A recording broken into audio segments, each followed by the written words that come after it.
दररोज तोच तो नाश्ता करून जर तुम्ही कंटाळले असाल तर अशा पद्धतीचा आणि झटपट तयार होणारा आणि घरगुती साहित्यामध्ये तयार होणारा हा नाश्ता तुम्ही एकदा नक्की बनवून बघा. चला तर मग व्हिडिओला सुरुवात करूया. इथे आपण 1 वाटी तांदूळ घेतलेले आहे. हे तांदूळ 200 ग्रॅम इतके आहे. इथे आपण ही रेसिपी बनवण्यासाठी राशनचे तांदूळ वापरलेले आहेत. आता हे तांदूळ आपण स्वच्छ धुवून घेऊया. जे तांदूळ तुम्ही इडली बनवण्यासाठी वापरत असता ते तांदूळ आपल्याला इथे आंबोळी बनवण्यासाठी वापरायचे आहेत. सर्वात आधी हे तांदूळ आपण स्वच्छ 2 पाण्याने धुवून घेऊया. तांदूळ स्वच्छ धुतल्यानंतर यामध्ये आपल्याला तांदूळ बुडेल इतकं पाणी यामध्ये टाकून घ्यायचं आहे आणि हे अशाच पद्धतीने झाकून ठेवायचं आहे 6 ते 7 तासांसाठी. बघू शकता 6 ते 7 तास झालेले आहेत आणि आपले तांदूळसुद्धा छान असे या पाण्यामध्ये मुरलेले आहेत. आता या तांदूळामधलं पाणी आपण बाजूला काढून घेतलेलं आहे. आता हे तांदूळ मिक्सरच्या पॉटमध्ये टाकून बारीकसर वाटून घेऊया. हे तांदूळ वाटत असताना तुम्ही यामध्ये अगदी थोडं पाणी टाकू शकता, पण फार जास्त पाणीसुद्धा टाकायचं नाही. ज्या पद्धतीने आपण इडलीसाठी तांदूळ आणि डाळ वाटून घेतो अगदी तशाच पद्धतीने आपल्याला इथे हे तांदूळ वाटून घ्यायचे आहेत.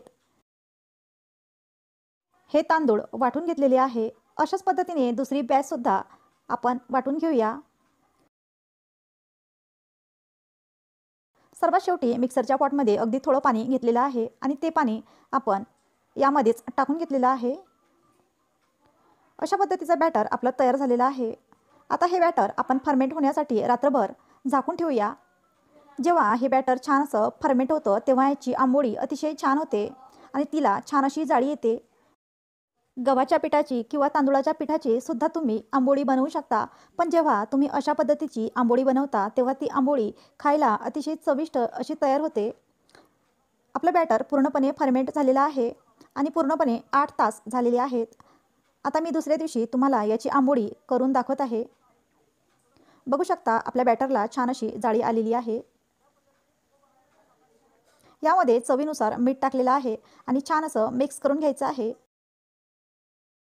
हे बॅटर पातळ असल्यामुळे मी यामध्ये पुन्हा पाणी टाकत नाही, पण हे बॅटर जर तुमचं घट्ट असेल तर यामध्ये तुम्हाला पाणी टाकायचं आहे. बघू शकता अशा पद्धतीचा बॅटर आपल्याला आंबोळी बनवण्यासाठी हवा आहे. इथे एका पॅनला आपण तेलाने छान असं ग्रीस केलेलं आहे. तेलाने छान असं ग्रीस केल्यानंतर आपल्याला यावरती आंबोळी टाकून घ्यायची आहे. आंबोळी टाकण्याच्या अगोदर बॅटर अशा पद्धतीने एकदा मिक्स करून घ्यायचं आणि नंतर एका पळीच्या मदतीने हे बॅटर आपल्याला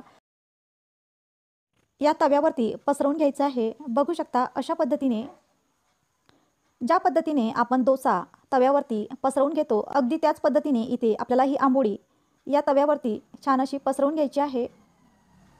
बघू शकता आपल्या आंबोळीला छान अशी जाळीसुद्धा आलेली आहे. एका साईडने छान अशी आंबोळी तयार झाल्यानंतर हिला पलटवून घ्यायचं आहे आणि दोन्ही बाजूनी ही आंबोळी आपल्याला छान अशी प्रेस करत करत भाजून घ्यायची आहे. अशाच पद्धतीने मी दुसरी आंबोळीसुद्धा तुम्हाला तयार करून दाखवत आहे. बघू शकता किती छान असं हे बॅटर या तव्यावरती पसरवल्या जात आहे, कारण हे पीठ आपण फर्मेंट करून घेतलेलं आहे. आंबोळीच्या साईडने आपल्याला ब्रशच्या मदतीने तेलसुद्धा लावून घ्यायचं आहे. वरच्या साईडने आंबोळी एकदम कोरडी झाली की मगच पलटवून घ्यायची आहे. अशाच पद्धतीने मी सर्व आंबोळी तयार करून घेत आहे. ही आंबोळी खायलासुद्धा खूप छान लागते. ही आंबोळी तुम्ही शेंगदाण्याच्या चटणीसोबत किंवा नारळाच्या चटणीसोबत सुद्धा खाऊ शकता. बघा 1 वाटी तांदूळापासून तयार झालेली ही तांदूळाची आंबोळी खूप वेळपर्यंत मऊ आणि लुसलुशीत राहते. घरगुती साहित्यामध्ये तयार होणारी ही आंबोळी तुम्ही एकदा नक्की ट्राय करून बघा. या आंबोळीसोबत खाण्यासाठी आपण शेंगदाण्याची चटणी बनवूया. यासाठी मिक्सरच्या पॉटमध्ये अर्धी वाटी भाजून घेतलेले शेंगदाणे टाकलेले आहे. यामध्ये अर्धा कप इतकं पाणी टाकलेलं आहे आणि मिक्सरवरती छान असं बारीकसर वाटून घेतलेलं आहे. यामध्ये आवश्यकता वाटल्यास तुम्ही दहीसुद्धा टाकू शकता. पाणी टाकायचं नाही, फक्त दही टाकायचं. एका तडका पॅनमध्ये अर्धी पळी तेल गरम करून घेतलेलं आहे आणि गरम तेलामध्ये अर्धा चमचा जिरे आणि 2 मिरच्या कट करून टाकलेल्या आहे. यामध्ये चवीनुसार मीठ टाकायचं आणि हा तडका शेंगदाण्याच्या चटणीवरती टाकून घ्यायचा. तयार झाली आहे शेंगदाण्याची झटपट चटणी. तुम्हाला हा व्हिडिओ छान वाटला असेल तर लाईक करा, शेअर करा आणि चॅनलवर नवीन असाल तर सबस्क्राईब करायला विसरू नका.